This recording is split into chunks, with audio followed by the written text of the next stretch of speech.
The mail-order bride advertisement had been simple enough. Wanted, a plain woman of good character, capable hands, and a quiet disposition to share a solitary life in the mountains above Reno, Nevada.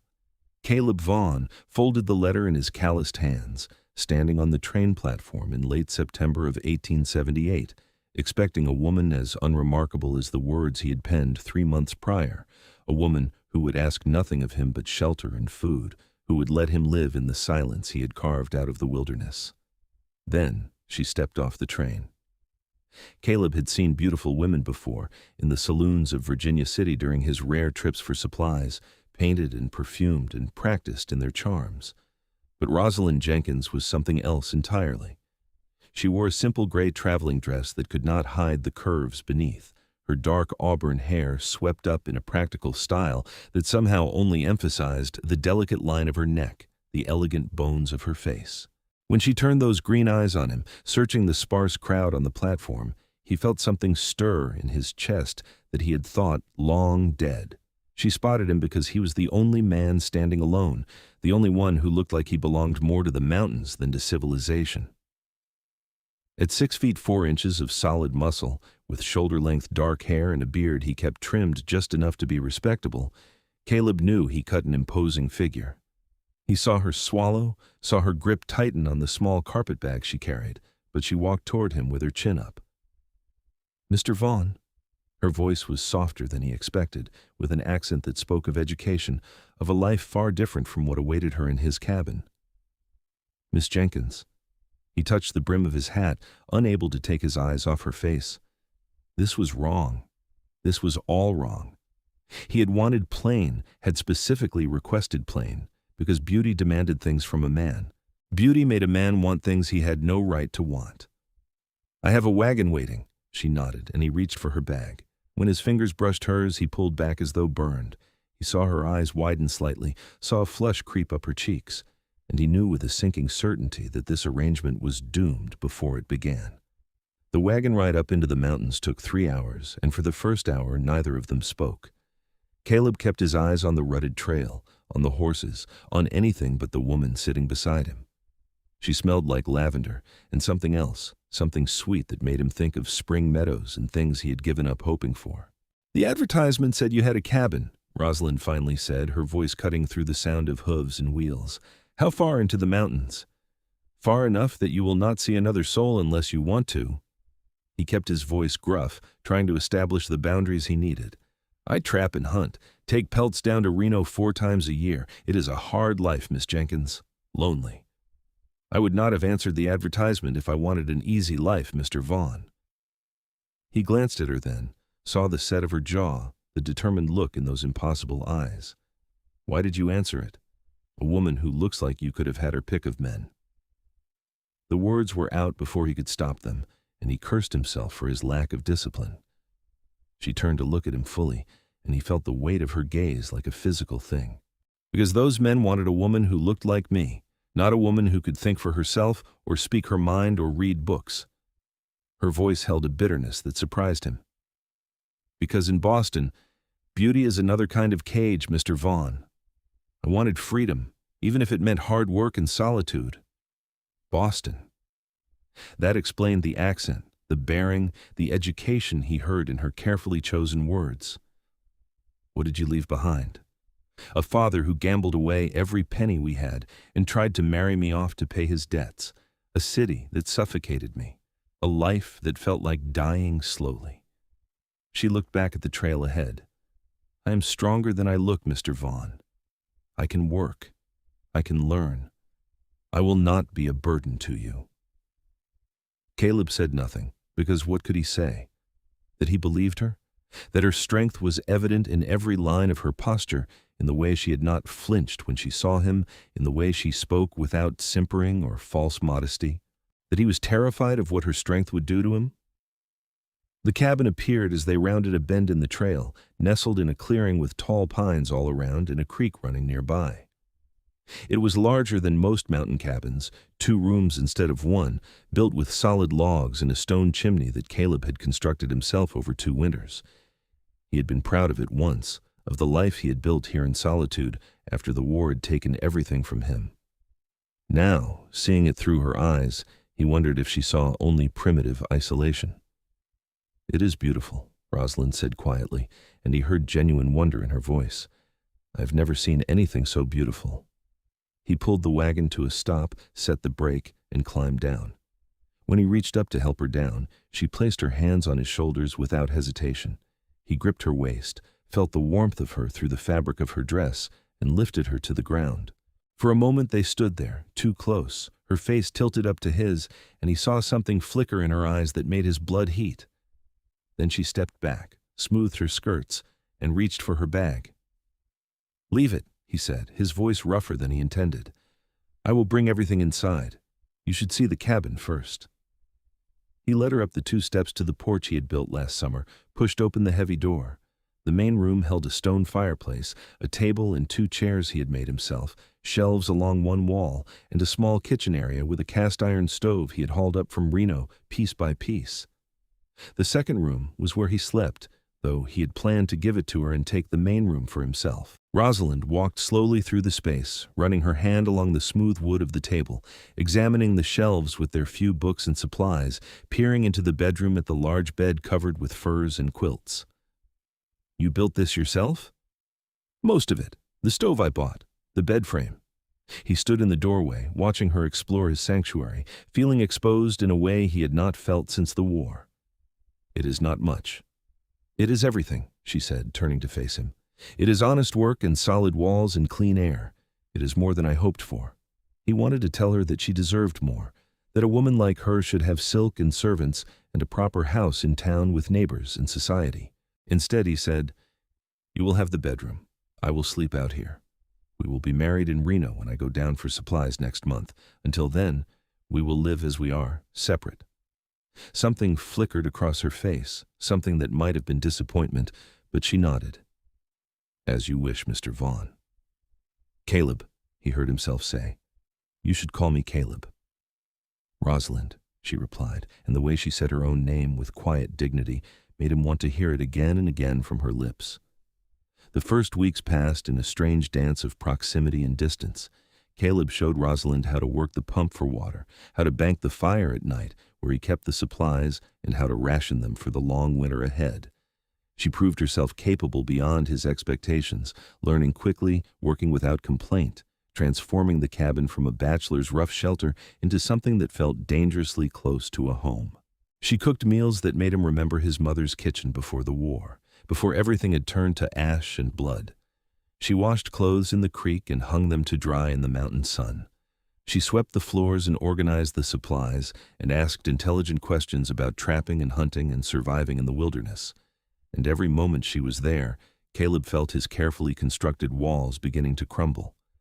He tried to maintain distance, spending long days checking his trap lines, hunting in the high country, chopping wood until his muscles screamed and sweat poured down his back. But he always came back to the cabin, drawn by something stronger than his need for solitude, and she was always there, waiting with food and warmth, and those eyes that seemed to see straight through him. October came with cold winds and the first threats of snow. Caleb worked from dawn until dark, preparing for winter, and Rosalind worked beside him. She helped him stack wood, learned to clean and stretch the pelts from his traps, preserved vegetables from the small garden patch he had maintained. Her hands grew rough, her face tanned by the mountain sun, and somehow she only became more beautiful. One evening, as they sat by the fire after dinner, she picked up one of his books from the shelf. It was a volume of poetry, worn and water-stained, one of the few things he had carried with him from his old life. "You read Whitman," she said, not quite a question. "I used to." He stared into the fire, remembering a younger version of himself who had believed in the words of poets. Before. Before what? He had not talked about the war in the 8 years since it ended, not to anyone. The words felt like broken glass in his throat. Before I learned that there is no poetry in killing, before I came home to find my family dead of fever and my farm burned by raiders, before I learned that some men are better off alone. She was quiet for a long moment, the book open in her lap. Then she began to read, her voice soft but clear in the firelit room. "I celebrate myself, and sing myself, and what I assume you shall assume, for every atom belonging to me as good belongs to you." The words washed over him, familiar and painful, and somehow healing. He closed his eyes and listened to her voice, let himself feel the grief and loss he had buried so deep. When she finished the poem, silence fell between them, but it was not an uncomfortable silence. "My mother died when I was 12, Rosalind said quietly. "My father loved her so much that when she was gone, he could not find his way back to himself. He drowned his grief in cards and whiskey and bad debts. I learned then that love could destroy a man." Caleb opened his eyes and looked at her. "Is that why you wanted a marriage of convenience? Why you answered an advertisement for a plain wife?" She met his gaze, unflinching. "I thought it would be safer, simpler. I thought I could have a partnership without the danger of love." A wry smile touched her lips. "But I am beginning to think there is no such thing as safe when it comes to people." "I asked for a plain wife for the same reason," he admitted, the words dragging themselves out of him. "I thought if she was plain, I could keep my distance, could give her shelter and protection without giving her anything more, without risking anything more." "And instead you got me," Rosalind said, not quite a question. "Instead I got you." He looked at her across the fire, at her beautiful face and her strong hands and her intelligent eyes. "I do not know what to do with you, Rosalind." She closed the book carefully, set it aside, and stood. For a moment, he thought she would come to him, cross the small distance between them, but instead, she moved toward the bedroom door. "You do not have to do anything with me, Caleb. I am not a problem to be solved. I am just a woman trying to find her place in the world." She left him there by the fire, and he sat up long into the night, staring at the flames and wondering how he had lost control of the situation so completely. The first snow came 2 weeks later, a light dusting that turned the world white and clean. Caleb woke to the smell of coffee and frying bacon, to the sound of Rosalind humming as she worked in the kitchen.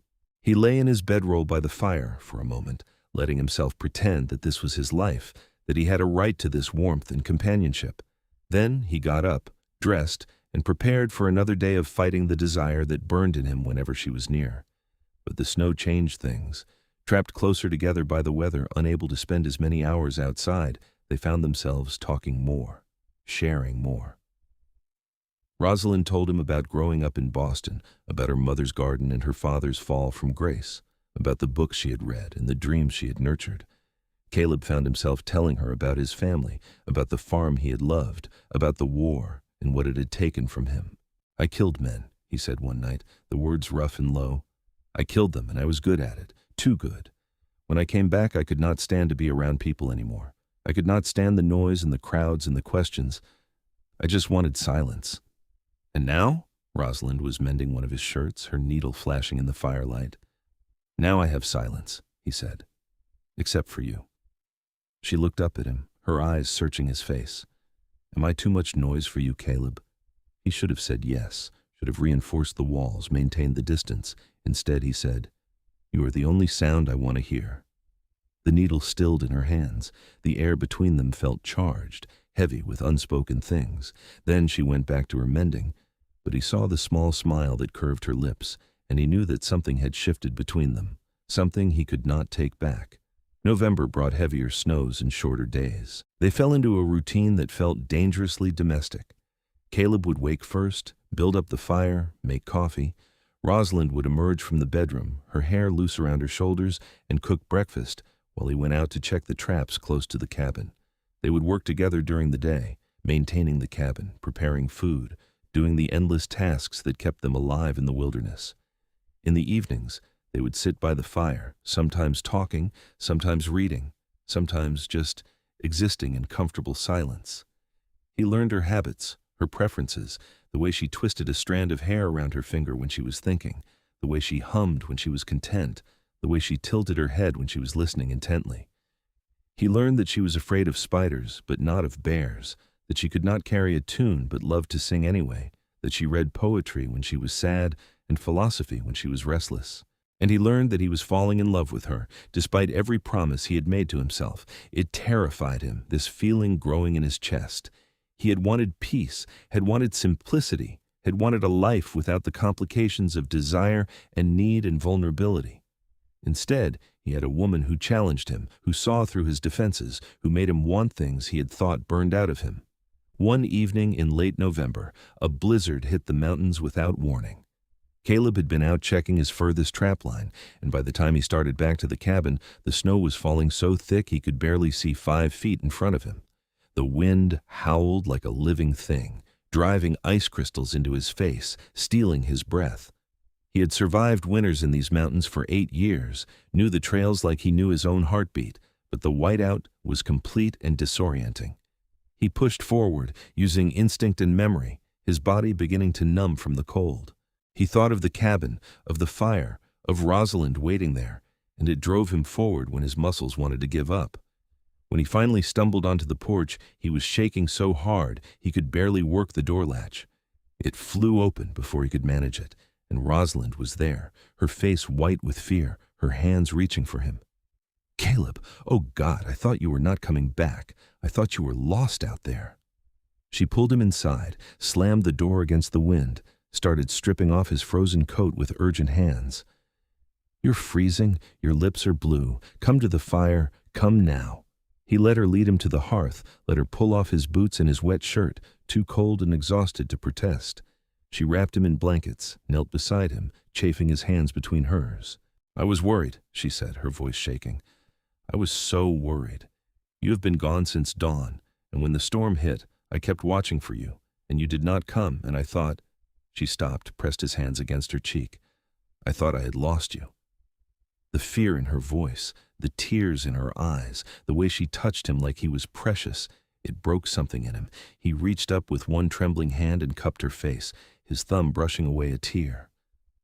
"I'm sorry," he said, his voice hoarse from the cold and from emotion. "I should have turned back sooner. I did not mean to frighten you." "You cannot do that to me," she said fiercely. "You cannot make me care about you and then disappear into a blizzard." "I did not make you care," he said softly. "Did I?" She stared at him, her eyes wide and vulnerable. "No, I did that all on my own, despite every intention not to." He should have pulled away, should have let the moment pass, let them go back to their careful dance. Instead, he drew her closer, watched her eyes darken, felt her breath quicken. "Rosalind," he said, a question and a warning all at once. "Yes," she breathed, and he did not know what she was saying yes to, only that it was enough. He kissed her then, his cold lips finding her warm ones, and it was like being burned alive in the best possible way. She made a small sound in her throat and pressed closer, her hands coming up to frame his face, and he forgot about the cold, forgot about his fear, forgot everything but the taste of her and the feel of her in his arms. When they finally broke apart, both breathing hard, he rested his forehead against hers. This was not supposed to happen. "I know," she whispered. "We were supposed to be safe from this." "I am not safe around you," he admitted. "I have not been safe since you stepped off that train. You terrify me, Rosalind. The way you make me feel terrifies me." "Why?" She pulled back just enough to meet his eyes. "Why does it terrify you?" He struggled to find the words, to explain the darkness that lived in him. "Because I want you so badly it makes me shake. Because when I look at you, I do not see a plain woman who will let me live in peace. I see everything I ever wanted and everything I can never have. I see a woman so beautiful she makes my chest ache, and it wakes something in me that I thought was dead, something dark and possessive and hungry." Instead of pulling away in fear or disgust, she smiled. "Good. Good?" He stared at her. "Good," she repeated firmly. "Because I want you to want me, Caleb. I want you to look at me and lose your control. I want you to be hungry for me. I did not come to these mountains to live with a man who treated me like furniture. I came here to be free, and that includes being free to want and be wanted." Her words sent heat through him that had nothing to do with the fire. "You do not know what you are asking for." "Then show me," she challenged, her eyes bright. For a moment he just looked at her, this brave, beautiful woman who had turned his world inside out. Then he pulled her onto his lap, wrapped his arms around her, and kissed her again, deeper this time, with all the need he had been suppressing. She melted against him, her fingers tangling in his long hair, her body fitting against his like she was made for him. The blizzard raged outside, but inside the cabin there was only warmth and want, and the beginning of something neither of them had been looking for. When they finally drew apart, both flushed and breathless, Caleb knew that everything had changed. There was no going back to the careful distance, no pretending they were just two people sharing a cabin out of convenience. "We should be married," he said, his voice rough. "I will not dishonor you. When the weather clears enough to travel, we will go down to Reno and find a preacher." "Yes," Rosalind said, smiling against his lips, "but until then, I want you to hold me. I want to sleep beside you. I want to wake up with you. No more separate rooms, Caleb. No more pretending." He carried her to the bedroom that night, laid her in the big bed, and climbed in beside her, still fully clothed, but finally close enough to touch. She curled against him, her head on his chest, her hand over his heart, and he held her like she was the most precious thing in the world. Because she was. The blizzard lasted 3 days, and in those 3 days, Caleb learned what it meant to live with love instead of in spite of it. They talked and kissed and held each other, learning each other's bodies and hearts with equal reverence. He told her about his nightmares from the war, and she held him through them. She told him about her fears of not being enough, and he showed her with his hands in his mouth and his words how wrong she was. "You are everything," he whispered against her skin. "You are more than I deserve, more than I ever hoped for." "You deserve to be happy," she insisted, fierce and certain. "You deserve to be loved." On the 4th day, the storm cleared, and the world was blanketed in white, pristine and new. Caleb woke with Rosalind in his arms, sunlight streaming through the window, and felt something he had not felt in years. Hope. "We should go to Reno as soon as the trail is passable," he said, kissing the top of her head. "I want you to be my wife properly. I want everyone to know you belong with me." "I already belong with you," Rosalind said, tilting her face up to his. "But yes, I want to be your wife. I want your name and your ring and your vows." It took another week for the trail to become safe enough for travel, and in that week, Caleb felt himself transforming. The darkness that had lived in him for so long did not disappear. He knew it would always be a part of him, but Rosalind's presence made it bearable. She did not shy away from his intensity, from the possessive way he touched her, from the fierceness of his need. Instead, she met him with her own intensity, her own passion, her own strength. They made the journey to Reno in mid-December, the wagon loaded with pelts to sell and a determination to return as husband and wife. The town was bustling with miners and merchants and all the noise and chaos that Caleb had fled 8 years ago. But with Rosalind beside him, he found he could tolerate it. They found a preacher willing to perform the ceremony that same day in a small church on the edge of town. Caleb bought Rosalind a simple gold band from the general store, and she smiled at it like it was made of diamonds. "I, Caleb Vaughn, take you, Rosalind Jenkins, to be my wife," he said, his voice steady and sure, his eyes never leaving hers. "I promise to protect you, to cherish you, to love you for all the days of my life. I promise to be worthy of the gift you have given me. I, Rosalind Jenkins, take you, Caleb Vaughn, to be my husband," she replied, her voice strong despite the tears in her eyes. "I promise to stand beside you, to believe in you, to love you through storm and sunlight. I promise to be your partner and your home." The preacher pronounced them married, and Caleb kissed his wife like a drowning man finding air. When they finally broke apart, he saw her wiping tears from her cheeks, and he brushed one away with his thumb. "Happy tears?" he asked softly. "The happiest," she confirmed. "I found my place in the world, Caleb. I found it with you." They spent one night in Reno, in a hotel room that felt strange and confining after the openness of the mountains. Caleb made love to his wife properly for the first time, with care and reverence and barely restrained passion. She responded to him with a fire that matched his own, and afterward, as they lay tangled together in the narrow bed, he knew that he would never want for anything as long as he had her. "I thought beauty would destroy me," he confessed in the darkness, his hand tracing patterns on her bare shoulder. "I thought wanting something this much would break me. But you do not destroy me, Rosalind. You make me whole." "We make each other whole," she corrected gently. "That's what love does. It does not destroy unless you let it. Your father loved your mother and let grief destroy him when she died. Your family loved their land and let loss destroy them when it burned. But you and I, we are stronger than that. We love with our eyes open, knowing the risks, choosing it anyway. He pulled her closer, marveling at her wisdom, at her strength, at the miracle that had brought her into his life. How did you get so wise? Books, she said with a soft laugh, and surviving, and finding a mountain man who makes me want to be brave. They returned to the cabin the next day, and as they crested the final rise and saw their home nestled in the clearing, Caleb felt a peace he had never expected to feel again. This was no longer a place of solitude and exile. It was a home filled with love and laughter and the promise of a future. Winter deepened, and they lived in a cocoon of warmth and intimacy, learning each other in the ways that mattered. Caleb taught Rosalind to shoot, to track game in the snow, to read the weather in the sky and the behavior of animals. Rosalind taught Caleb to laugh again, to see beauty in small things, to let himself feel joy without waiting for the other shoe to drop. They made love in front of the fire, in the big bed, in the snow-covered clearing in the middle of the day when the sun was bright and they were drunk on each other.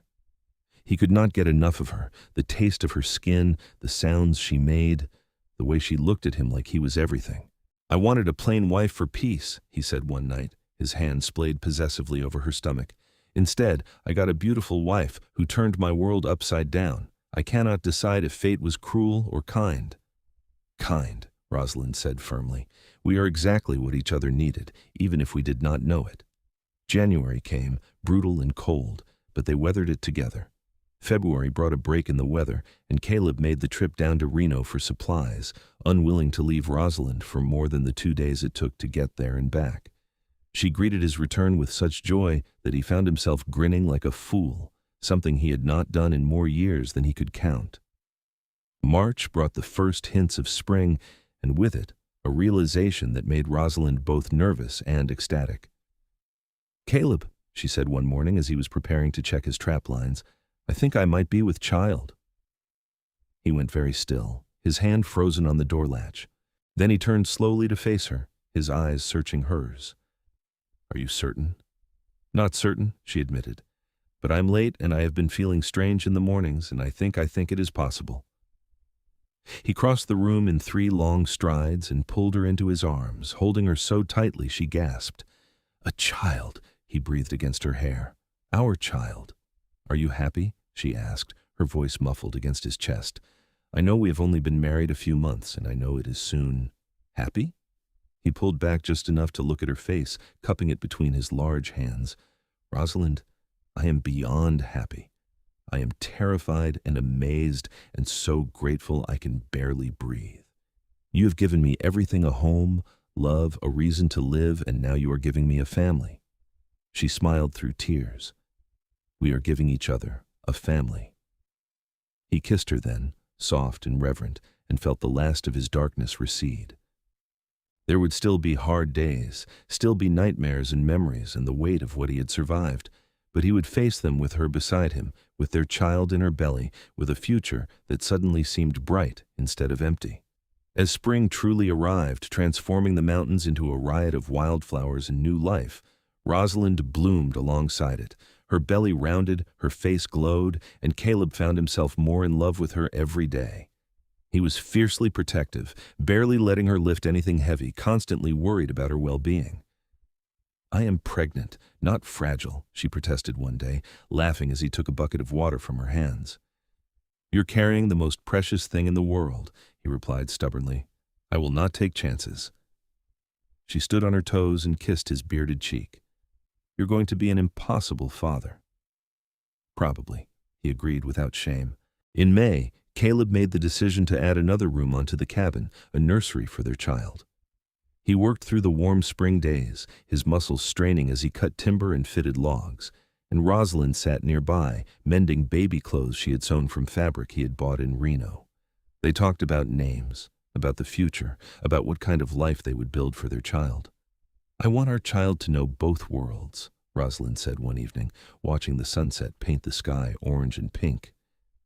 The peace of these mountains and the excitement of the wider world. I want them to have the freedom to choose their own path. They will, Caleb promised. "We will give them roots and wings both. They will know they are loved no matter what they choose."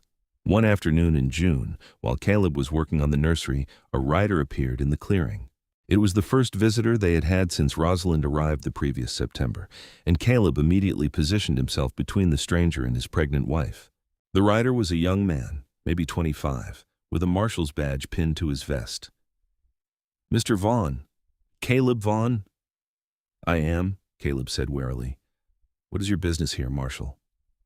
"I'm Marshal Davis. I'm sorry to intrude, sir, but I need to speak with you about a matter in Reno. There has been some trouble, and your name came up." Caleb felt Rosalind come to stand beside him, felt her hand slip into his. "What kind of trouble?" "There is a man in town claiming you owe him money, claiming you stole from him during the war. He is making quite a stir, threatening to bring charges." The marshal looked uncomfortable. "I do not put much stock in his claims, sir, but I needed to ride up here and hear your side before this goes any further." Caleb felt his jaw tighten. "What is this man's name?" "Thomas Kirkland. Says he served with you in the war, says you took something that belonged to him." The name hit Caleb like a physical blow. Thomas Kirkland had been in his unit, a vicious man who had taken pleasure in the violence of war, who had stolen from civilians and abused prisoners. Caleb had reported him to their commanding officer, had testified at a tribunal that got Kirkland dishonorably discharged. "Kirkland is a liar and a thief," Caleb said flatly. "I never stole anything from him. I had him removed from our unit for his conduct. If he is saying otherwise, he is looking for revenge." The marshal nodded slowly. "That's what I figured, but I needed to hear it from you. Unfortunately, he's making enough noise that you may need to come to Reno and settle this officially. Can you come down in the next week or so?" Caleb looked at Rosalind, at her swollen belly and worried eyes, and felt rage bubble up in him. He had left that life behind, had built something clean and good in these mountains, and now his past was reaching out to drag him back. "I will come," he said, "but my wife stays here. She is 7 months along and should not make that journey." "I'm coming with you," Rosalind said immediately. "I'm not letting you face this alone." "Rosalind, no." She turned to face him fully, her chin set in that stubborn way he had come to know so well. "We are partners, Caleb. We face things together. I will not sit here wondering and worrying while you deal with ghosts from your past." The marshal cleared his throat. "If I may, madam, the journey might be hard on you in your condition, and Mr. Vaughn, having your wife there might actually help. Shows you have built a respectable life, have something to lose. Judge Patterson is fair, but he likes to see a man settled." Caleb warred with himself, torn between his need to protect Rosalind and his knowledge that she was right. They were partners. They faced things together. "We will both come," he finally said, "but we do this quickly, and then we come home. Our child will be born here, in peace, away from all of this." The marshal nodded and rode off, leaving Caleb and Rosalind standing in the clearing, the half-finished nursery behind them and uncertainty ahead. That night, Caleb held Rosalind close, his hand protective on her belly. "I'm sorry. I thought I had left all of that behind." "You have nothing to apologize for," she said firmly. "You did the right thing during the war. This man is bitter and vengeful, but the truth will come out. We will face him together, and then we will come home and have our baby and live our life." "You are not afraid?" "Of him? No. Of losing you to the past? A little." She turned in his arms to face him. "But I trust you, Caleb. I trust us. We are stronger than one bitter man's lies." They made the journey to Reno a week later, taking their time, stopping frequently to let Rosalind rest. Caleb was tense the entire way, hyper-aware of every rock and rut in the road, every sign of discomfort from his wife. But she endured the trip with her usual strength, and they arrived in Reno in the early evening of the second day. They took a room at the hotel, and Caleb made sure Rosalind had everything she needed before going to find Marshal Davis. The marshal directed him to Judge Patterson's office, where he learned that a hearing had been set for the following afternoon. "Kirkland is staying at the Silver Strike Saloon," the marshal said. "I would advise you to steer clear of him until the hearing, Mr. Vaughn. Let the law handle this." Caleb nodded, though every instinct in him wanted to find Kirkland and end this himself. But he was not that man anymore. He had Rosalind now, and their child, and a future worth protecting. He would do this the right way. The hearing took place in a hot, crowded courthouse with curious townspeople filling the benches. Caleb sat beside Rosalind, his hand gripping hers, and watched Kirkland swagger in with the same arrogant sneer he had worn during the war. Kirkland claimed that Caleb had stolen gold from him during a battle, that he had used that gold to buy his land and build his cabin. It was a complete fabrication, and Caleb said so plainly when it was his turn to speak. I never stole anything from Kirkland or anyone else," Caleb said, his voice steady and clear. "I had Kirkland dishonorably discharged for theft and brutality against prisoners. This is his revenge, nothing more. I built my cabin with my own hands and money I earned from trapping. I have the receipts from every major purchase I made in Reno over the past 8 years. I have neighbors who can attest to my character. I have a wife who knows the truth of who I am." Judge Patterson looked at Rosalind. "Madam, you are Mr. Vaughn's wife?" "I am, Your Honor," Rosalind said clearly. "We were married last December. I can attest to his character and his honesty. My husband is a good man who left the violence of war behind to build a peaceful life. This man," she gestured at Kirkland without looking at him, "is trying to destroy that peace with lies." The judge listened to testimony from several townspeople who had done business with Caleb over the years, all of whom spoke to his integrity and honesty. He reviewed the receipts Caleb provided, showing the slow accumulation of supplies and tools purchased with money earned from pelts. Finally, Judge Patterson turned to Kirkland. "Mr. Kirkland, do you have any proof of your claims? Any witnesses? Any documentation?" Kirkland blustered and complained, but he had nothing but his word, which the judge clearly did not value highly. "Case dismissed," Judge Patterson said, banging his gavel. "Mr. Kirkland, you are fortunate I do not hold you in contempt for wasting this court's time with false accusations. Mr. Vaughn, you are free to go. I'm sorry you were dragged into this nonsense." Caleb felt the tension drain out of him. It was over. The past had reached for him, and he had faced it down with truth and with Rosalind beside him. As they left the courthouse, Kirkland blocked their path on the steps. "This is not over, Vaughn. You ruined my life, and I will ruin yours." Caleb stepped in front of Rosalind, every protective instinct flaring. "My life cannot be ruined by lies, Kirkland. You did this to yourself. Now get out of our way." "Or what?" Kirkland sneered. "You will report me again? Hide behind the law like a coward?" "Or I will defend my wife and child from a threat," Caleb said quietly. And there must have been something in his voice, in his eyes, that communicated exactly how serious he was, because Kirkland paled and stepped back. Marshal Davis appeared at Caleb's elbow. "Mr. Kirkland, I think it is time you left town. I do not want to see you in Reno again." Kirkland spat at their feet but turned and stalked away. Caleb watched him go, then turned to Rosalind, who was pressing one hand to her lower back. "Are you all right?" he asked urgently. "Is it the baby?" "I am fine," she assured him, though her face was tight. "Just tired. Can we go back to the hotel?" They spent one more night in Reno, and in the morning, Caleb was loading their wagon when Marshal Davis appeared with news. "Thought you should know, Mr. Vaughn. Kirkland got drunk last night and picked a fight with a minor. He is in jail nursing a broken nose and a wounded pride. I am sending him out of Nevada territory on the next stage. You will not have to worry about him anymore." Caleb thanked the marshal and helped Rosalind into the wagon. As they left Reno behind, heading back into the mountains, he felt the last shadow of his past lifting. "It is truly over," Rosalind said, echoing his thoughts.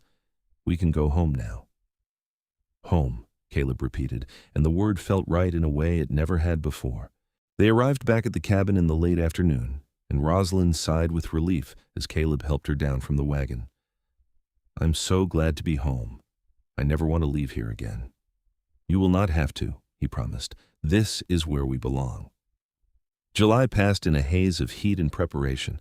Caleb finished the nursery, building a cradle from smooth pine and hanging curtains Rosalind had sewn. They stocked supplies and made plans and waited for their child with growing anticipation.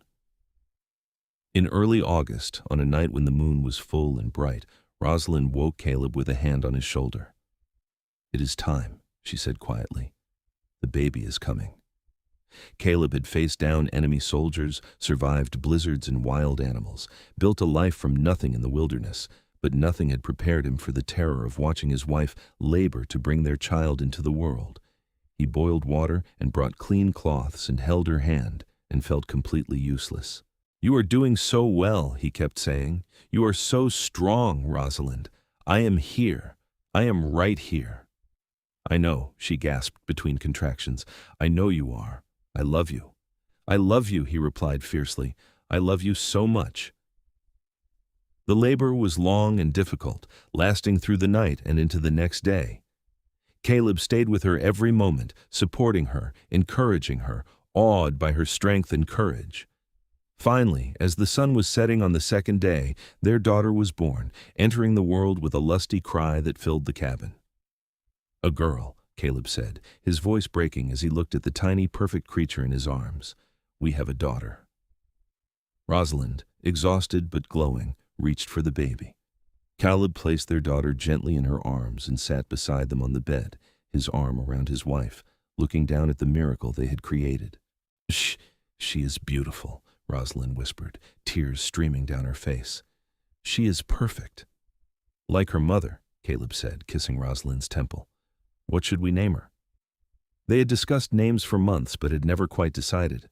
Now, looking at their daughter's face, Rosalind said, "Catherine, after your mother, Catherine Virginia Vaughn." Caleb felt his throat tighten with emotion. He had thought he would never have a family again, never hear his mother's name spoken with love, never experience this kind of joy. "Catherine Virginia Vaughn," he repeated. "It is perfect. She is perfect. You are perfect." The days following Catherine's birth were a blur of exhaustion and wonder.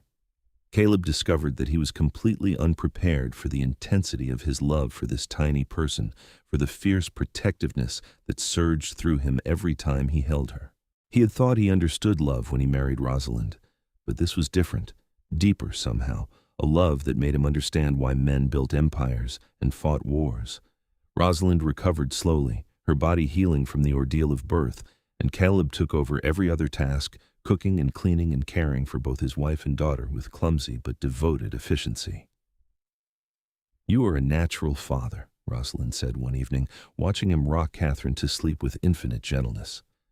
"I am terrified I will break her," he admitted, but he could not stop smiling as he looked at his daughter's sleeping face. "You will not break her. You will make her strong and brave and kind, just like you." August faded into September, and the mountains exploded with autumn color. Caleb took Catherine and Rosalind outside to see the changing leaves, and his daughter's eyes, already showing signs of her mother's green, tracked the movement of branches in the wind. "She's going to love these mountains," Caleb said, holding Catherine against his chest as they walked through the clearing. "She's going to grow up free and strong." "She's going to have the best father in the world," Rosalind said, linking her arm through his. "She is going to know what it means to be loved absolutely." As fall deepened into winter, they settled into a new rhythm as a family.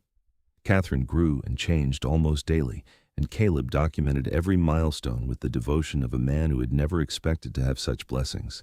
Her first smile, her first laugh, the way she clutched his finger in her tiny hand each moment, felt like a gift.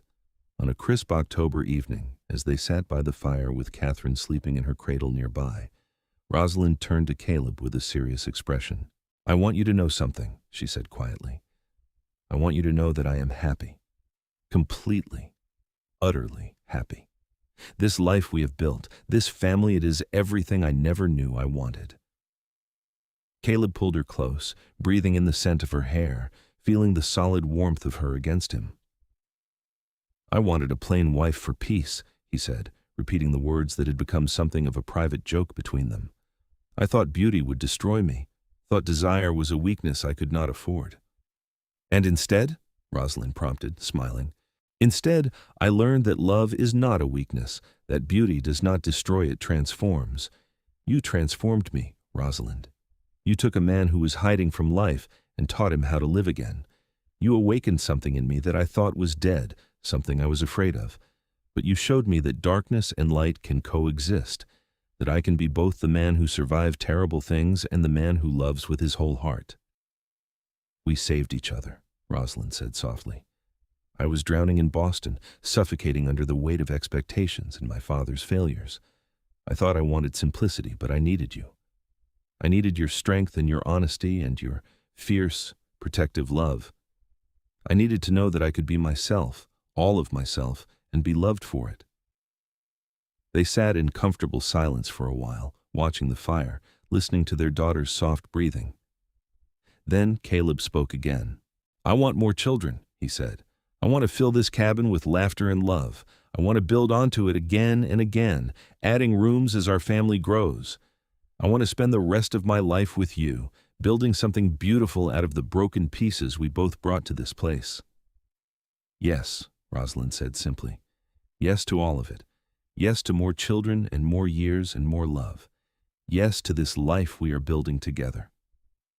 Winter came again, their second winter together, but this time they faced it as a family. Caleb watched Rosalind with Catherine and saw a depth of love and devotion that mirrored his own. He had been afraid that fatherhood would awaken his old demons, the violence and darkness that war had burned into him, but instead, he found that love was stronger than fear, that the future was brighter than the past.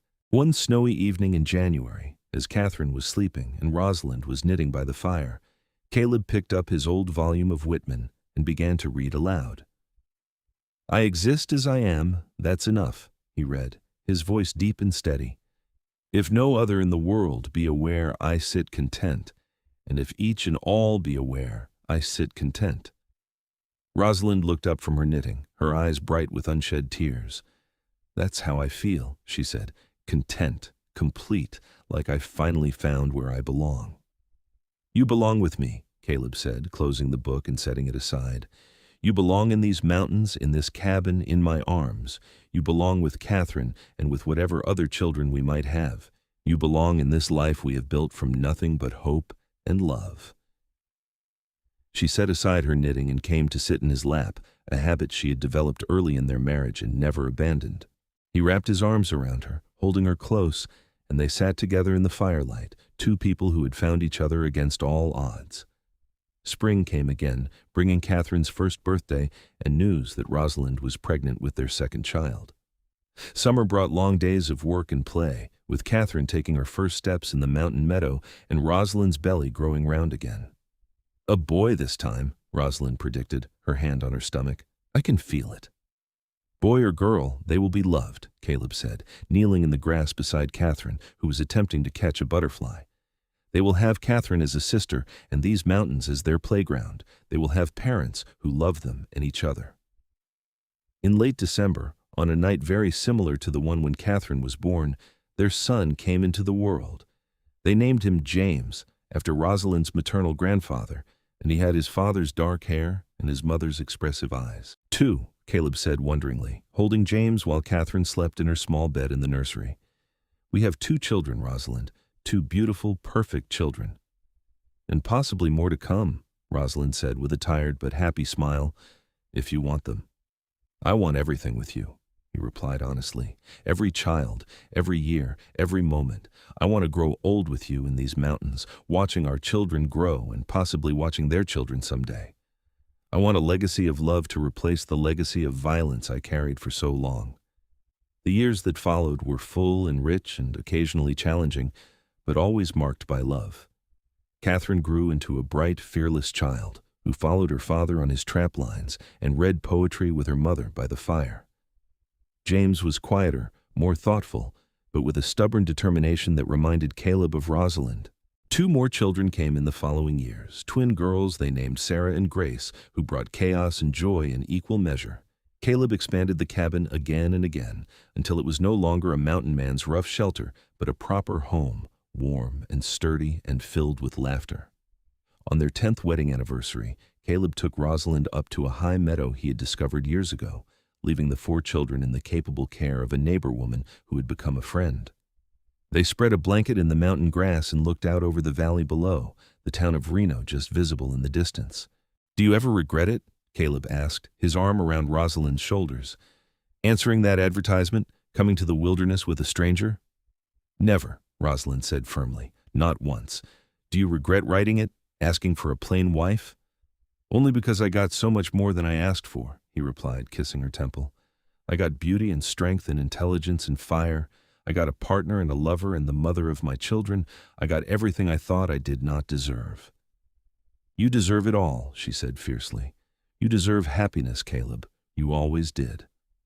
They made love there in the meadow, under the wide sky, with the same passion and tenderness that had marked their relationship from the beginning. Afterward, lying in each other's arms, Caleb felt a peace so profound it almost frightened him. What's wrong? Rosalind asked, feeling the tension in his body. Nothing is wrong, he said slowly. That is what frightens me. I keep waiting for something to go wrong, for the other shoe to drop, for this happiness to be taken away. I keep thinking I do not deserve this much joy.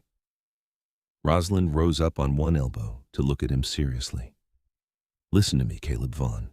You survived a war. You lost everything and built a new life from nothing. You faced your demons and chose love over fear. You have earned this happiness, earned it with every hard day and every choice to keep going. You deserve joy. You deserve peace. You deserve us. He pulled her back down into his arms, burying his face in her hair. I love you. I will love you until my last breath and beyond. You saved my life, Rosalind. We saved each other, she corrected, as she always did. That is what love does. The children grew, and the cabin grew with them. Caleb taught his sons and daughters to hunt and trap, to read the land, to survive in the wilderness. Rosalind taught them to read and write, to think critically, to see beauty in the world around them.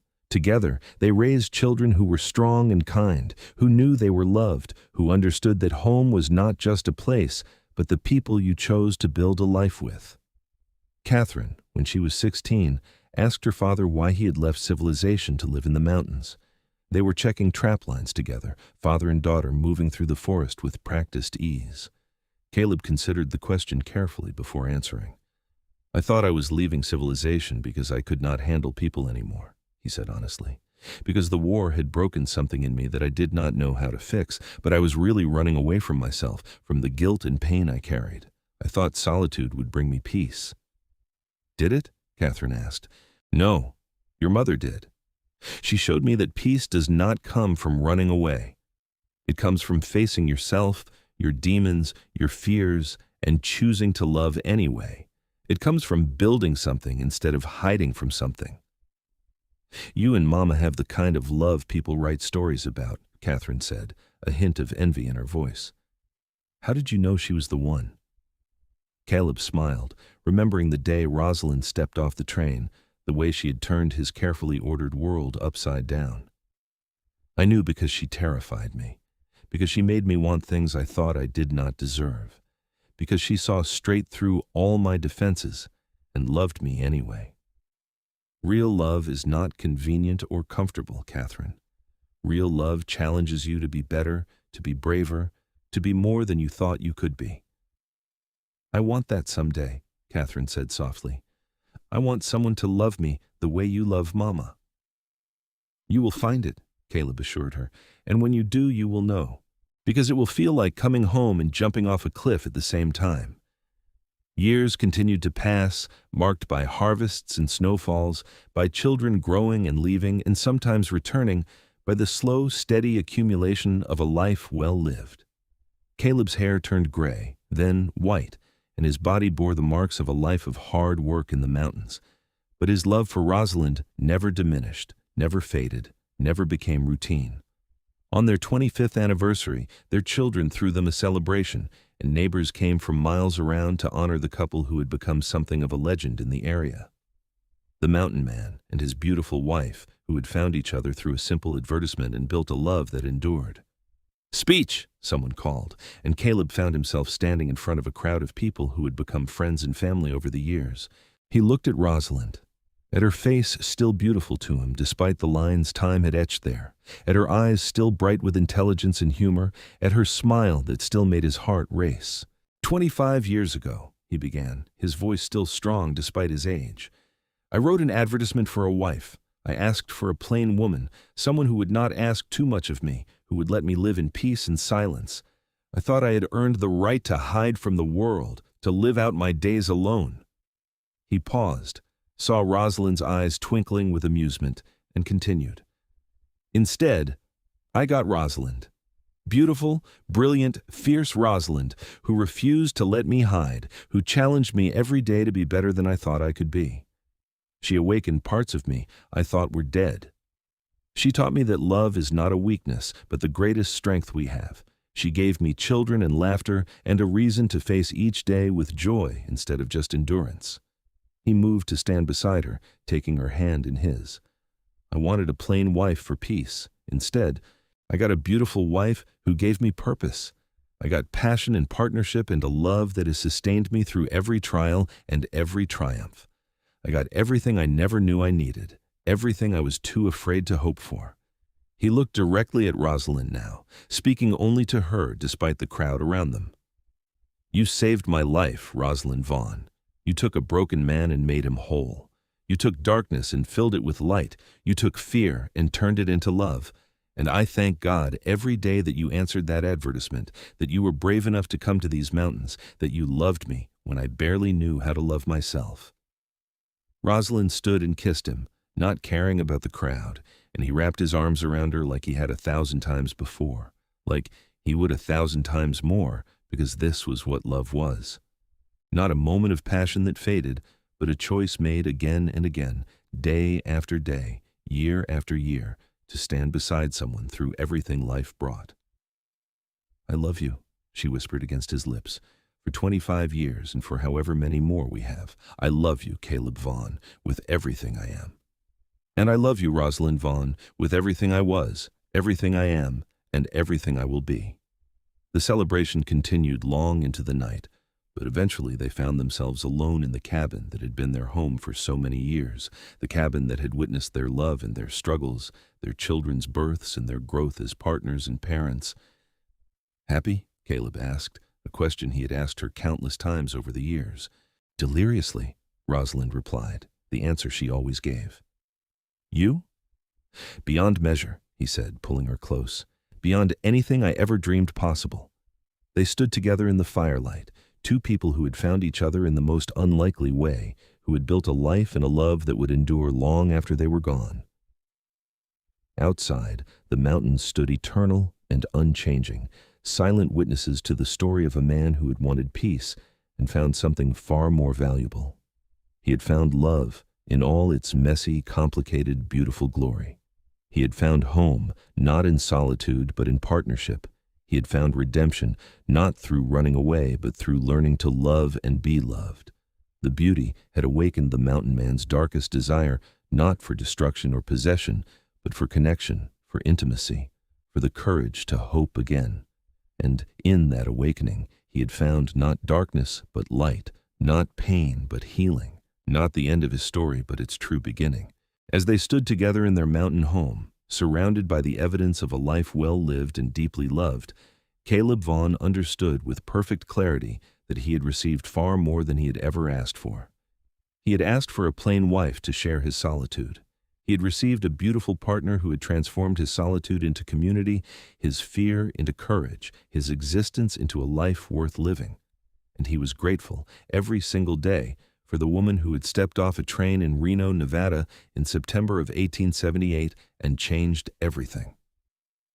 The years continued to flow like water over stone, steady and relentless, but also gentle and nourishing.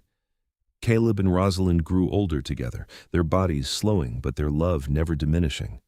They became grandparents, watching their children build their own families, pass on the lessons of love and resilience they had learned in the mountain cabin. On quiet evenings, they would sit on the porch Caleb had expanded over the years, watching the sun set over the mountains, and talk about everything and nothing. Sometimes Rosalind would read poetry aloud, her voice still clear despite her age.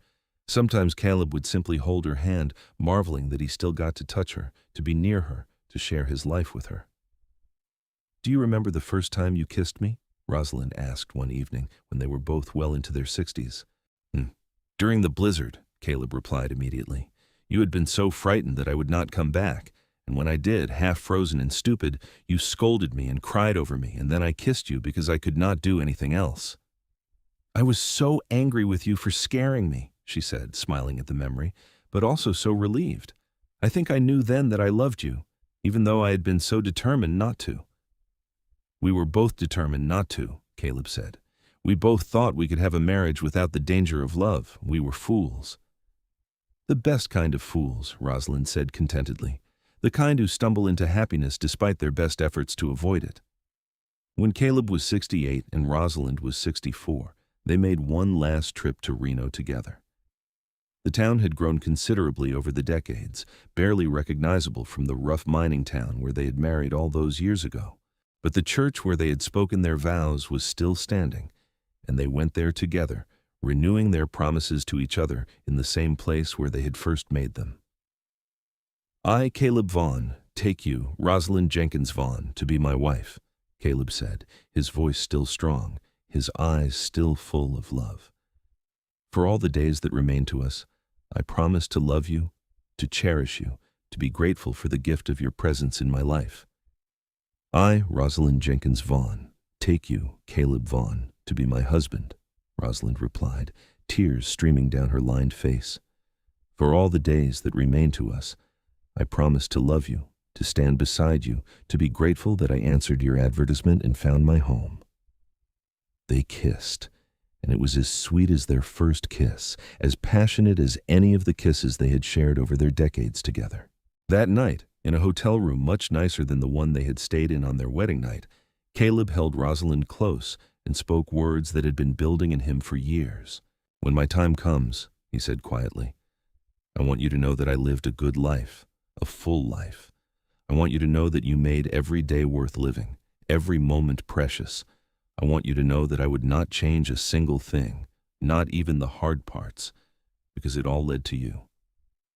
Do not talk about dying, Rosalind said, her voice thick with emotion. We have years yet. I know, I hope we do. But I need you to know, Rosalind. I need you to understand what you did for me. You took a man who was barely alive, just going through the motions, and you taught him to live again. You gave me children and grandchildren and a legacy of love. You gave me a reason to wake up every morning with gratitude instead of regret.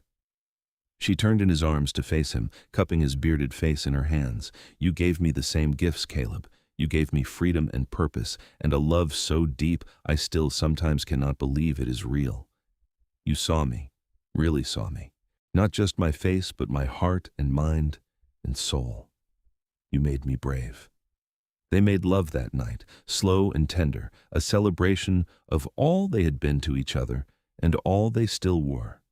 And afterward, holding each other in the darkness, they both felt the peace that comes from a life well lived, a love well earned. They returned to their mountain home and lived there together for another 8 years.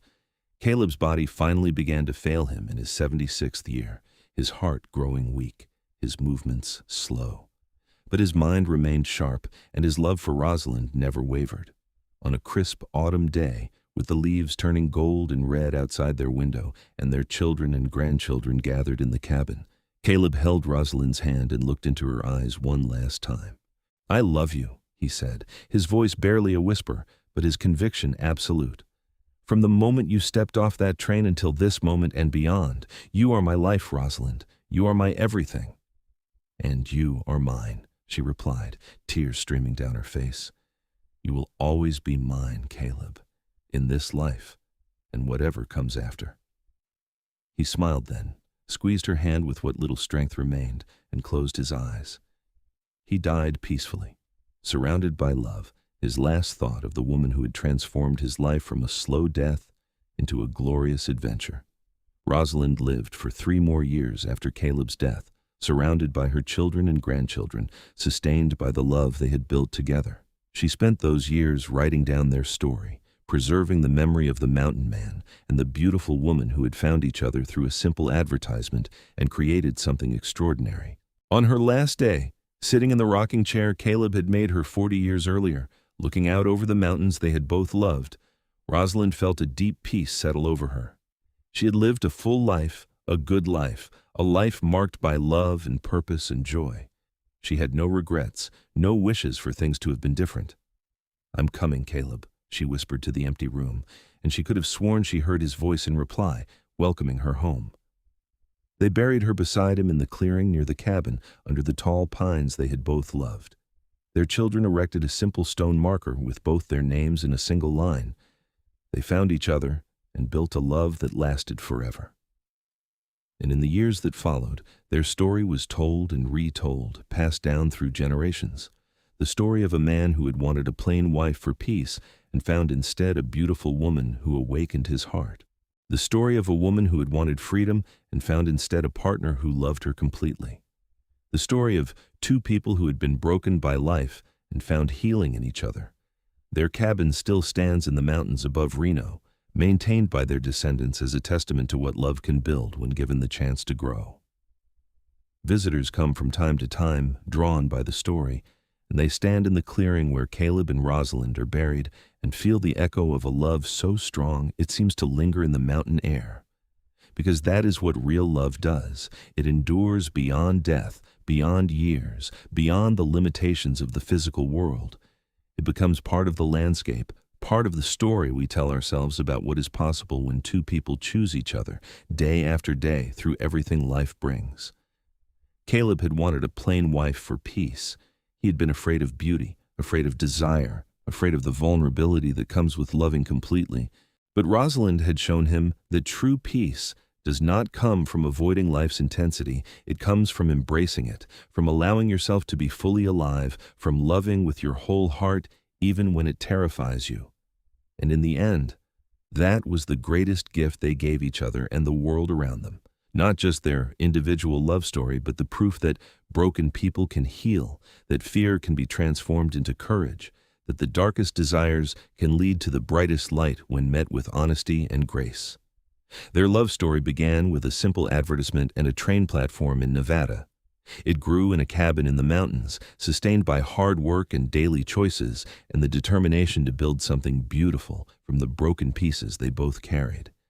And it ended, decades later, with two people who had lived fully, loved completely, and left behind a legacy that would inspire generations to come. Because in the end, that is what matters. Not the perfection of our choices, not the smoothness of our path, but the depth of our love, the strength of our commitment, and the courage to keep choosing each other, even when it is hard, even when we are afraid, even when the world tells us we should want something easier, simpler, safer. Caleb and Rosalind chose the hard path, the complicated path, the path that required them to face their fears and their demons and their own capacity for love. And in doing so, they found something more precious than peace, more valuable than safety, more enduring than comfort. They found home in each other and in the life they built together.